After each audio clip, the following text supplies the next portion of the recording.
وہ وقت یاد کرنے کے لائق ہے جب عمران کی بیوی نے کہا کہ اے پروردگار، جو بچہ میرے پیٹ میں ہے میں اس کو تیری نظر کرتی ہوں، اسے دنیا کے کاموں سے آزاد رکھوں گی، تو اسے میری طرف سے قبول فرما، تو سننے والا ہے، جاننے والا ہے۔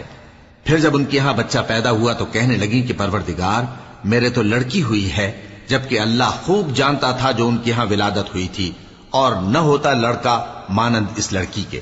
اور کہنے لگیں میں نے اس کا نام مریم رکھا ہے، اور میں اس کو اور اس کی اولاد کو شیطان مردود سے تیری پناہ میں دیتی ہوں۔ تو اس کے پروردگار نے اس کو پسندیدگی کے ساتھ قبول فرمایا اور اسے اچھی طرح پرورش کیا، اور زکریا کو اس کا کفیل بنایا۔ زکریا جب کبھی عبادت گاہ میں اس کے پاس جاتے تو اس کے پاس کھانا پاتے۔ یہ کیفیت دیکھ کر ایک دن مریم سے پوچھنے لگے کہ مریم، یہ کھانا تمہارے پاس کہاں سے آتا ہے؟ وہ بولی کہ اللہ کے ہاں سے آتا ہے، بے شک اللہ جسے چاہتا ہے بے